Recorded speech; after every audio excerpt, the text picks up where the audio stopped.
Sorry guys, having a little bit of trouble with my audio. I hope you can hear me now. Listen to Shadow's youngster. We're so excited. We just found her.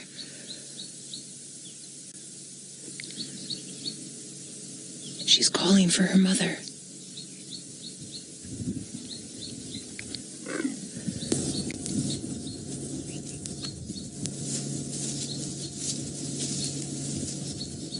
Oh, beautiful, everyone, beautiful.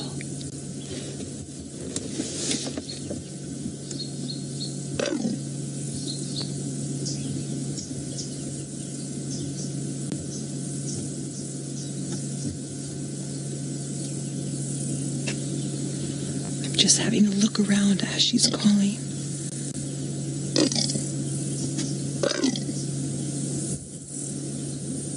Can we all hear this?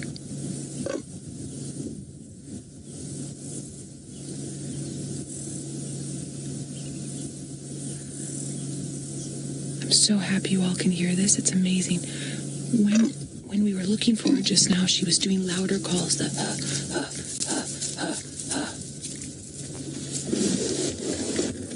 Absolutely incredible. I'm going to let her walk behind us a little bit, and then I'm going to turn the car. Oh, listen.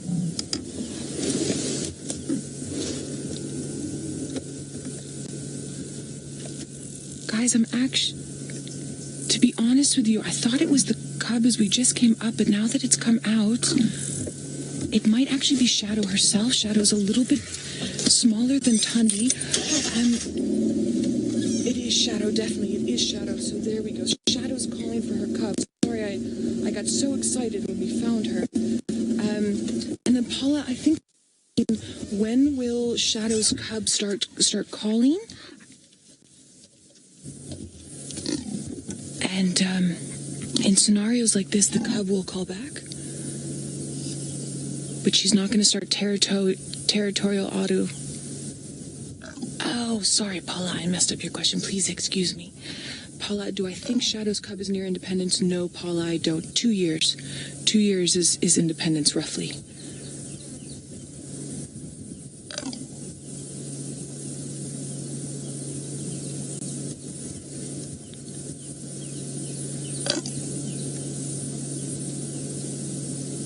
So incredible. Oh, gorgeous. There's your screenshot, everybody.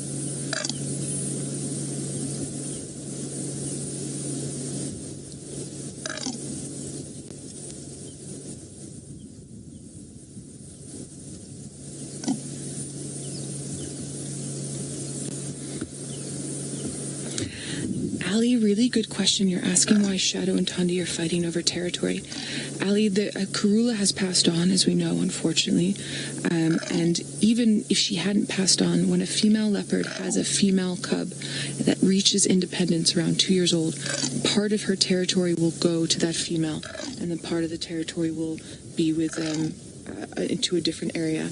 And so they're fighting over the gap that has been created by Karula passing on. Guys, I'm sorry. I'm so excited with this sighting that I'm losing my brain a little bit. I just want to turn around so that we can follow her. Now, we talked about this before. Same road. And I had a Shadow on this road. And we talked about how leopards usually like to be followed from the side. Because of the thickness and the denseness on this road, I'm going to have to follow her from behind, which means I just need to give her a little bit more space.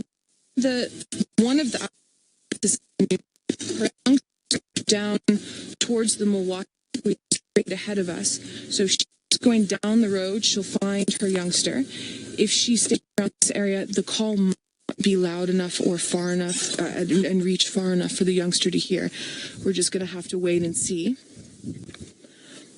So it's interesting for me, when Shadow popped her head up, she looked so teeny tiny, and that's one of the reasons why I thought it was the cub. And then you saw when she moved, you could see how her body's a bit bigger.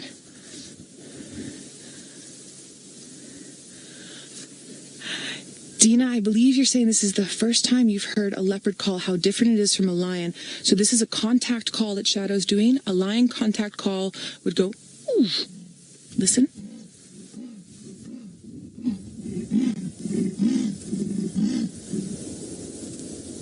So that's a sawing sound, usually meant for territory, but that pitch and that shortness is calling her cub. Then the other ones, the softer, quieter ones, are the ones that's trying to call the cub in. So a female lion will go, ooh, and a male lion as well, ooh, ooh, ooh. And then if they can't, they're not getting a response from the cub, it's more of a, like that. I'm just going to pull up alongside to get some really nice views on her. All right, it seems as if we've got a little bit of gremlins hitting us. I'm so sorry today, but we have our leopard. We're not going to go anywhere anytime soon. Oh, the signal is back. Nope, the signal has gone. I'm so sorry, everybody. I think while we sort this out, let's head over to Ralph, who has a lion cub up in the Mara, and then hopefully our signal will stabilize and we can come back to us. So we found a little bit of a gap here. Because she's moving in zigzags and calling, we're just trying to get a space where we can move the vehicle easily and still see her. So you can see, I mean, look how well she camouflages inside of here. The only reason that Davi and I found her is because she started calling. And she was in some thick, thick, thick bush. Now, I keep willpowering her to head down towards Twin Dams, where hopefully she can hear. Yeah, here she comes. Amazing. We've got another vehicle that's going to be possibly joining us.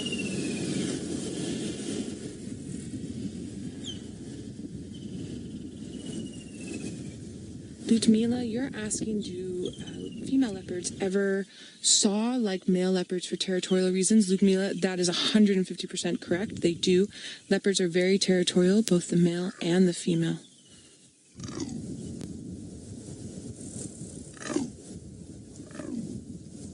All right, she's going to head back, so we're also going to move backwards. Yeah, the audio, everyone, is so good. So we're having a little mixture of me talking and also being quiet just so we can hear her. And we are going to keep doing that sort of back and forth, because this is a really interesting sighting behavior-wise, but it's also just an interesting sighting, sorry, Jiga, to listen to as well. Oh, my goodness gracious, I don't know what is going on today, but there's something in the air, that's for sure. Sorry for the back of my head. I just want to see if we can make a nice little swing through here. Where are you going to go, my friend? Let me just pull a little bit more forward. Davi, let me know. All right. Let's try here for now. Do you want me to go a little bit back? Should be all right. Okay. Sorry, I still have my photographer brain on, so when there's like a piece of grass in front of the leopard's face, I'm like, no! Oh, but beautiful.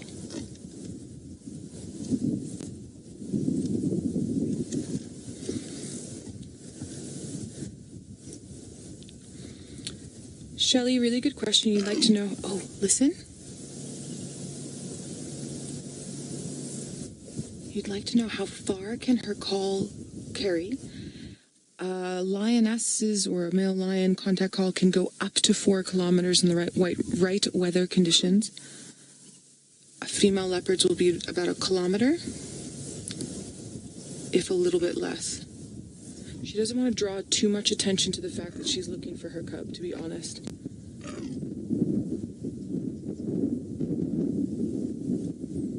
Okay, for any of you that might be a little bit heartbroken right now, I want you to have faith, because she will find her cub. 99.9 times out of 10, they or out of 100, let's say, they do find. She is going to smell around. It might just take her a little bit longer. So for some of us, it might be a little bit hard to watch. For some of us, this is also just extremely interesting, but I don't want anyone to worry. We're gonna do some good stuff here. Ellie, you'd like to know, can a child, leopard child, understand the mom's call from another leopard. 100%. It's just like humans. I know my mom's voice anywhere, or anyone that you're close to. You know their voice anywhere. It's the same. Their voices all have different pitches. Actually, the woman that I was helping out doing leopard research with many years ago, she found, sort of by accident, at the end of the territorial calls between the male and the female, those sawing noises that I can't repeat very well, at the end there's like a little up or down, or it's like a fingerprint, and it's unique to every single leopard, audio wise. So definitely.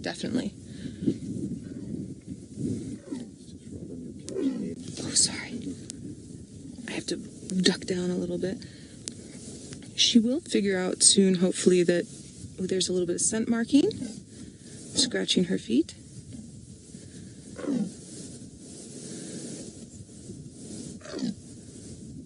Now, another aspect to this that we haven't touched on yet is that remember that her cub is at an age where she's trying to... Oh, listen. She's trying to not assert her independence, but she's got more of a personality and is feeling more comfortable with herself. And so she will do things like sometimes wander off a little bit, and then mom will be a little bit more frantic like she is now. Basically, this is the equivalent of you're on your street corner and your mother's calling you, and finally you start getting that piercing whistle. My mom used to do the 2 fingers in the mouth, that really high-pitched whistle that you could hear for miles and miles around. That's what's starting to happen here. She's like, come home! It's enough now! I've been calling you all afternoon. It's dinner time! Now she's grumbling to herself a little bit, like, ugh, my stupid child. Why won't she hear me? She's not listening.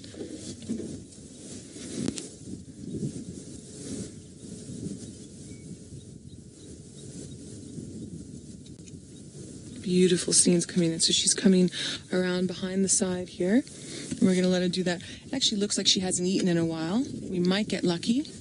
She might hunt today.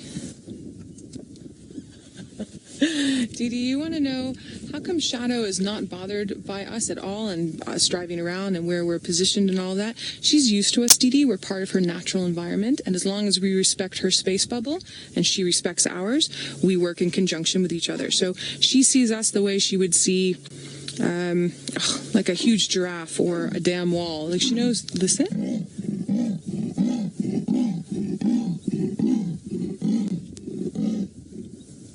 She's getting angry now. She's like, child, I've been calling you for a while. So she's happy for us to be here, and she'll let us know if we do something that's not okay with her, and vice versa.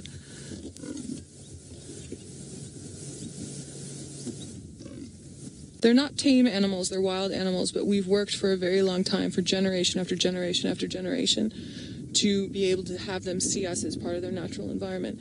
I think for anyone that hasn't been part of that type of work, it's really difficult to understand because we know that we're not the best mammals.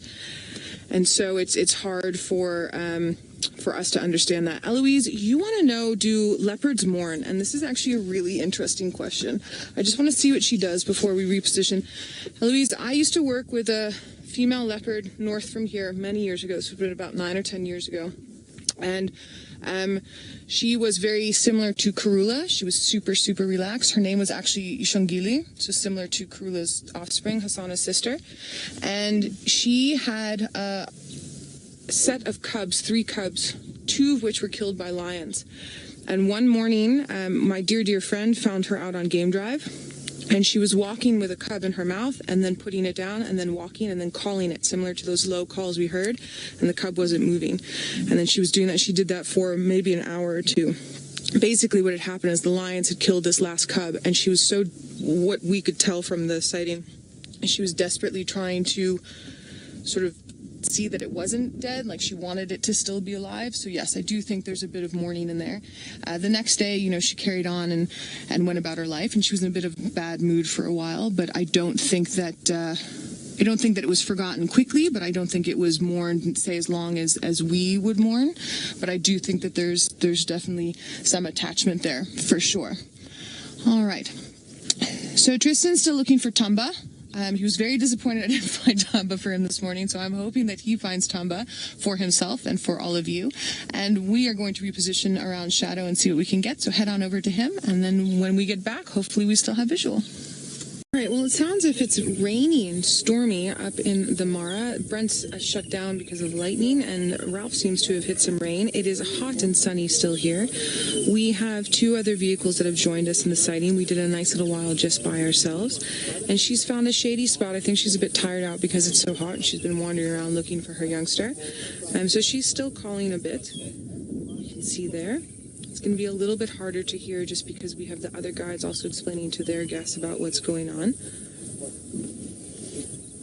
And she's probably done a radius of, I would say, 200 meters, zigzagging and circling just in this little spot. And all of this is happening around the same area that Steve had Tundi and Shadow's youngster in the same sighting this morning here by Weaver's Nests.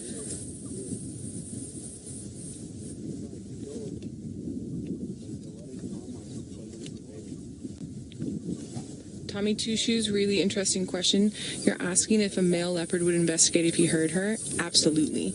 Absolutely. Leopards are curious just in general, but now you have this call that's going and going and going and going and going. There would definitely be some sort of investigation. Now, Hassana was seen with Shadow and the youngster not far south from here for a couple of days because of a kill that Shadow made. And then we were trying to track Tumba this morning, and Herbie and I were thinking he possibly moved south, so he might pitch up. Tingana was not far from here when Davi and I got him after we wrapped drive the other day. He did move into Simbambili, but you never know. I haven't seen him in Vula for a while. He pops up wherever. So yeah, that's definitely possible. So it wouldn't just be an investigation because of the sound. It would also be an investigation with, people that like to stir the pot. Sometimes leopards like to stir the pot. So there would be a bit of that. Now, she would be very annoyed if a male rocked up. Not only is she annoyed that her cub's not listening and coming to her, but if a male rocked up, she would be sort of beside herself a bit because now she's got this male that could potentially be a threat to her youngster. But she would also be probably a bit off with Tundi as well if Tundi popped up. So even though Tundi and Shadow are related, if Shadow were to find Tundi's cub on its own, that doesn't mean that Shadow would be nice to it. And if Tundi were to find Shadow's older cub on its own, that does not mean that Tundi would be nice to it. So both mothers need to be very careful of their children with each other and other leopards as well. That's not to say that something horrible would happen all the time, but it's a general consensus with leopards that, you want your territory and your habitat for you and your offspring, no one else's. There she goes again. She really is a beautiful, beautiful girl. Listen.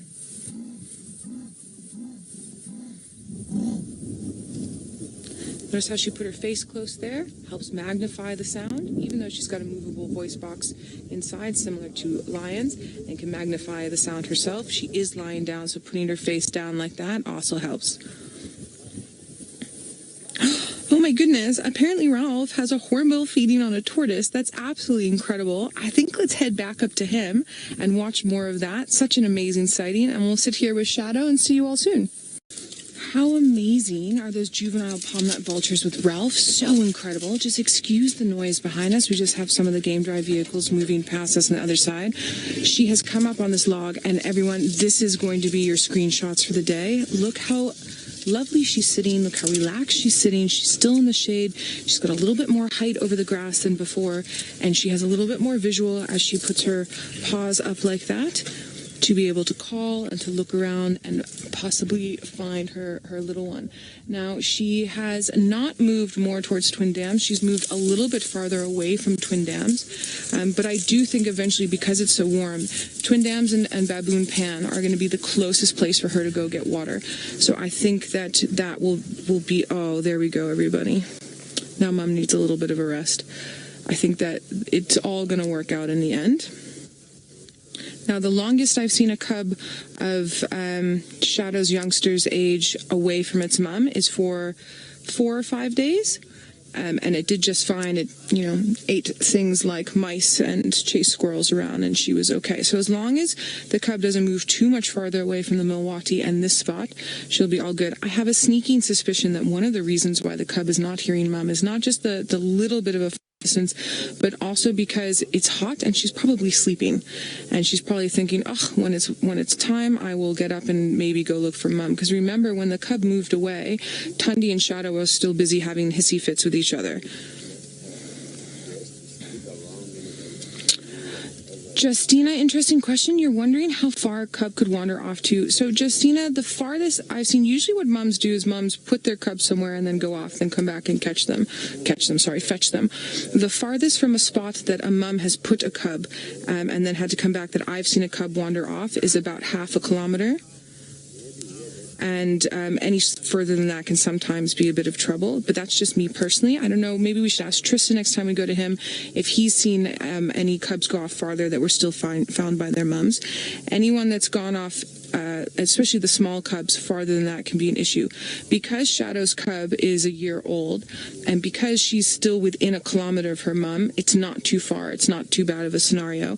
And again, because of the altercation that happened between Shadow and Tundi today, that's why there's the discrepancy in the movement with that youngster. If there hadn't been that sort of altercation in that fight, I do think the cub would still be close to mum at this point.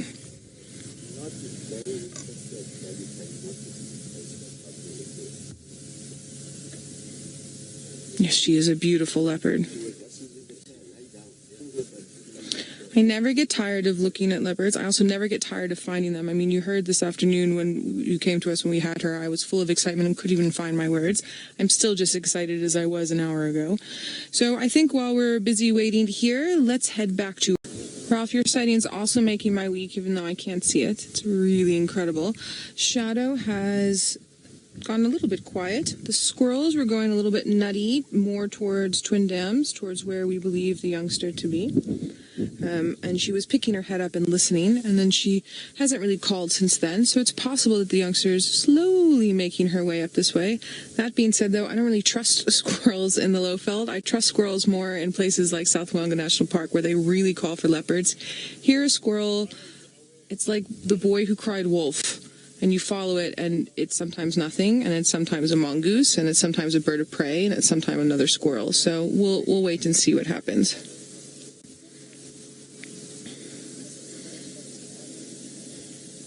But she's listening intently, that's for sure. She's resting, but she's not napping heavy. Again, we can equate it to human mums. When you have smaller children that are playing and you sort of rest on the couch just for a little bit, you're not fully sleeping. You're just trying to conserve your energy for the craziness that's going to happen in a little while. And that's what she's doing. Now, what will be interesting when they do finally reconnect, and hopefully it will be with us on camera this evening, and I've seen this several times before, where they reconnect and they touch and groom each other, and then the mum will sort of growl and snarl and smack the little one around a bit. Ravinda, you're asking an interesting question. You're wondering, because leopards have such a good sense of smell, why doesn't she sniff out where the little one is, sort of like a bloodhound would, or a dog? From my own experience, it is more likely for them to find each other using audio sounds. Well, sounds is audio, using audio, than olfactory, than smelling sounds. It can be done, but now remember, there is a little bit of scent that's left from the pads on the feet when they go, but it's not enough for her to track that female the whole time.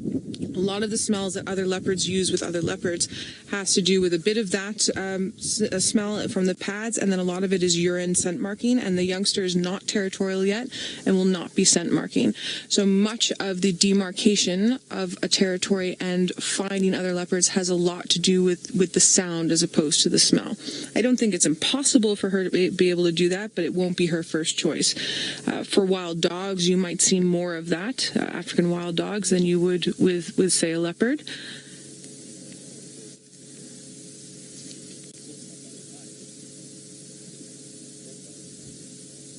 She's making me want to have a nap now. Earlier, Davi and I were talking about wanting to see elephants swimming. I was like, oh, if I watch elephants swim, it's so hot, I'm going to want to swim in the dam. Now Shadow's making me want to take a nap because we're sitting nicely in the shade and it's cooling down a little bit. And as it starts cooling down, she will start moving around again and start calling again. But also, as it's cooling down, other leopards are going to start moving around. So she has to be careful. It's sort of a toss-up. Does she keep calling and calling and calling and sort of wasting her energy, or does she conserve her energy a little bit now for when she's going to need it more throughout the cooler evening as she meanders about? And also, we were talking about earlier, it doesn't look like she's eaten recently. I think the last time she ate, and she ended up having to share it with Hasana and her youngster, was about 4 days ago. So she will also, when she finds her little one, she will also need to hunt tonight. She will need to hunt tonight, probably even if she doesn't find her little one right away. So she needs to conserve a bit of that energy that is lost while it's so hot.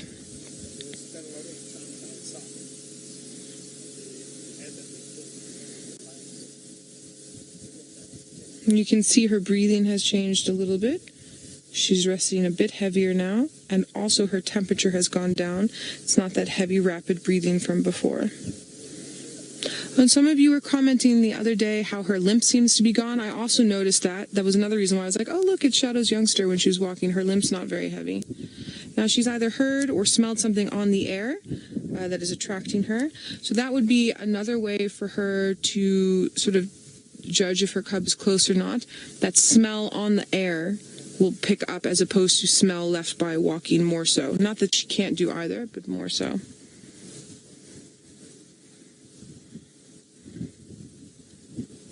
But then when it's a gusty, heavy wind like what's happening right now, sometimes it can be more confusing than helpful.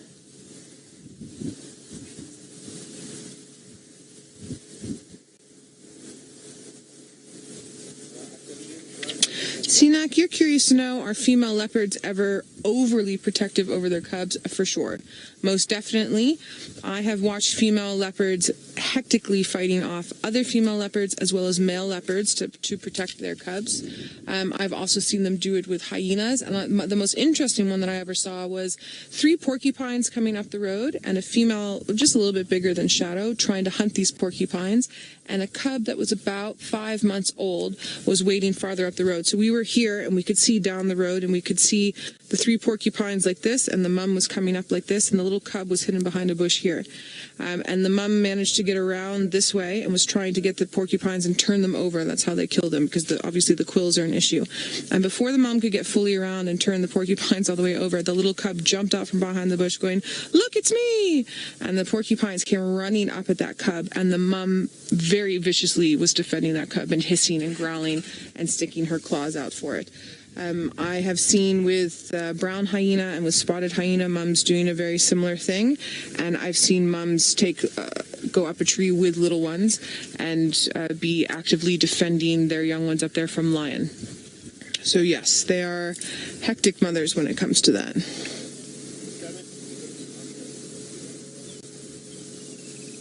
That's a beautiful shot there.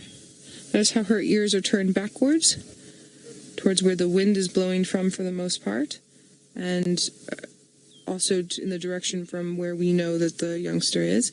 She will bring them forwards every now and then. Some of it has to do with the fact that she's probably a little bit annoyed, but it also has to do with where she's positioned her head to rest, and then it helps her hear from behind a little bit better.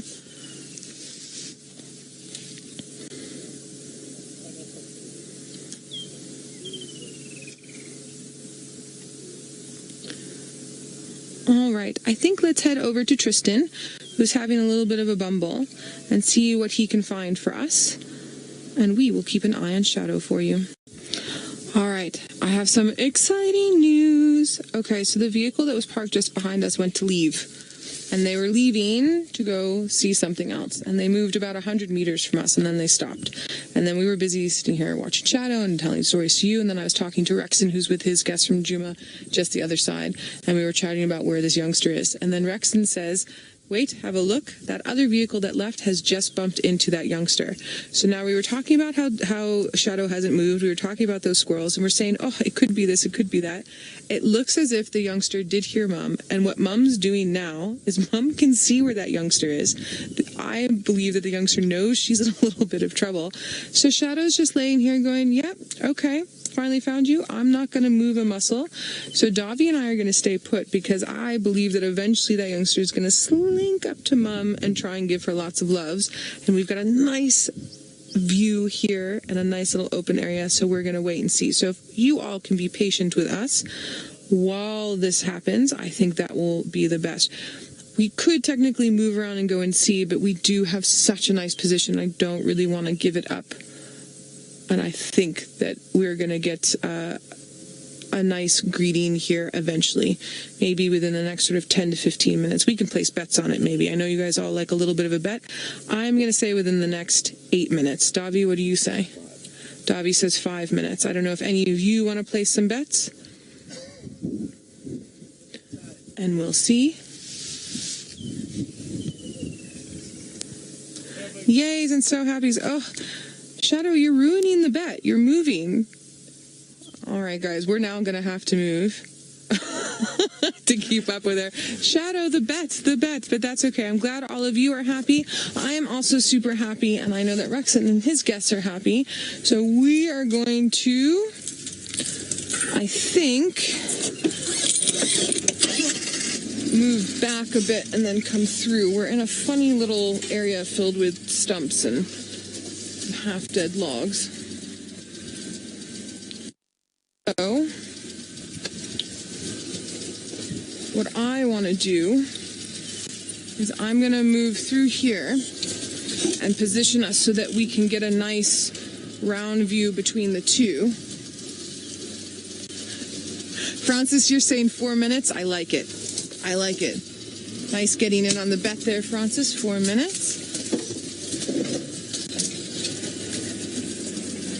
Safari, you're saying 1 minute. I like it. Let me just get through everybody else's little spot here. And I'm going to turn around. And then we're going to see what we can do about for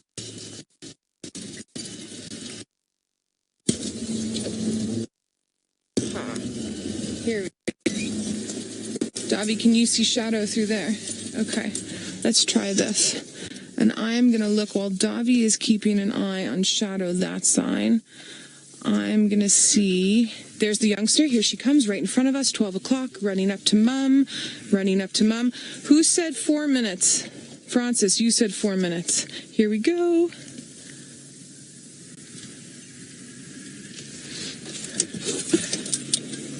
Are we happy here, Davi, or do you want me to move? Perfect. Look at that. Look how annoyed Shadow is. Shadow's like, yeah, I'm forever. And the submissive behavior from the youngster.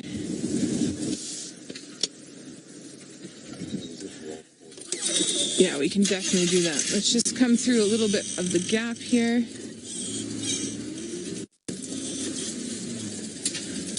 You win, my friend. There we go. Perfect. Yay, reunited. Fantastic. There goes Shadow doing a little bit of territory marking. The youngsters just moved a little bit to the right there. Just behind that bush. I'm actually very surprised that Shadow didn't haul off and smack her.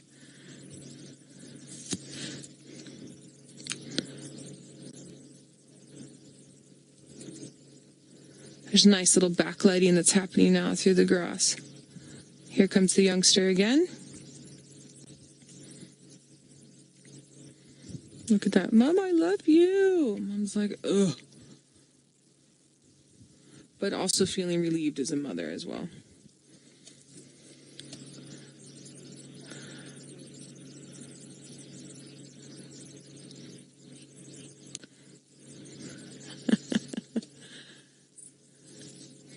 Safari Hot, you're saying patience pays off. What a beautiful sight. It does indeed. I'm also glad we waited it out.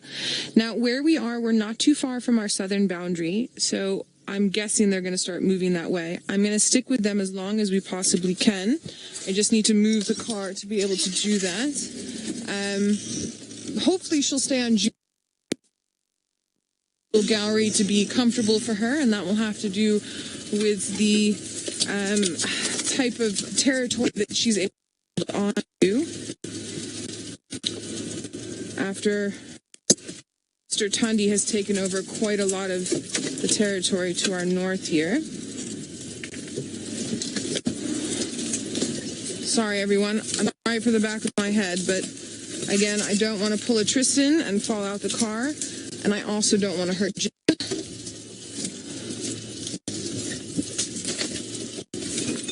As that would be a problem. But I am going to do a little tiny bit of bundu bashing just now.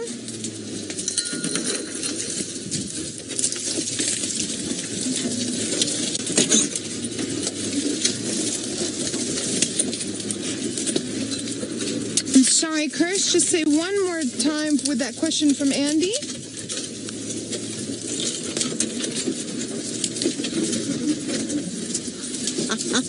Andy, really good question. You want to know why did the cub have to be submissive to Shadow, to its mom? If the cub were to come in and have a bit of an attitude and try and be more dominant, the mom would be very rude and straightforward. Oh, everyone, look at this with the youngster. This is basically the equivalent of the cub coming in and giving the mom a hug. So if you'd been missing from your mom for a little bit, you wouldn't necessarily want to. Ooh, Shadow sees something. It's not the vehicles, but she definitely sees something. I just want to keep an eye out. Remember, Tundi was here earlier.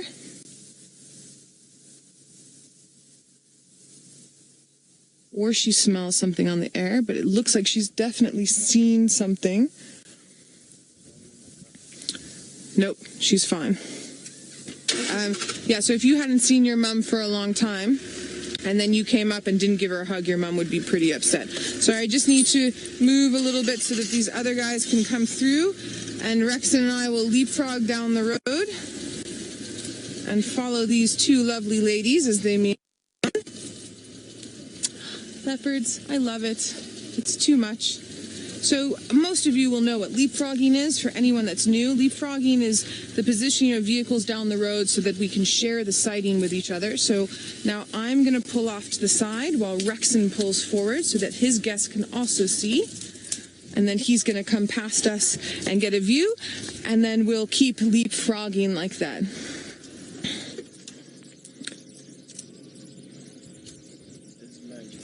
It's so magic, Rexon. So as you guys know, Rexon does a lot of our walks with us as well. And so Rex and I, when we're both out on game drive, we like to help each other out with leopards. Oh, look at that, everybody. That is... Oh. Now Mom's okay. Now Mom says, I love you. Here's your bath. This is me reminding you that I love you. It's okay that you made me walk around for an hour and call and call and call and call and call before you came.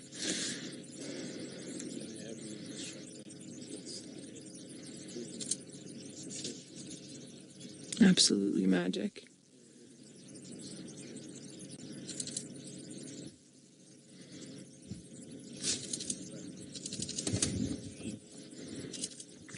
Claudia, you're curious when hashtag not Barba. Sorry, it still makes me laugh every time.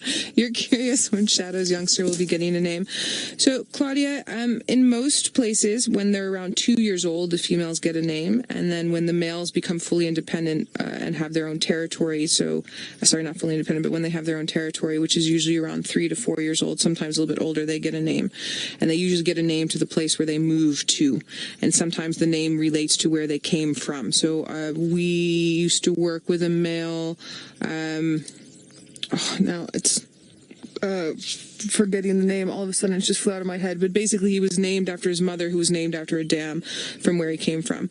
Now, something I've noticed is that here, a lot of the leopards get, oh, look at that, get names a lot earlier on, so I'm thinking that she might get a name earlier, but I think that has more to do with either the way the Northern Sands works, or possibly with the influence of weave while we're here.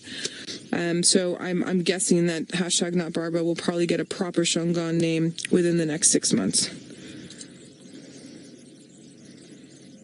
This is too great, everybody.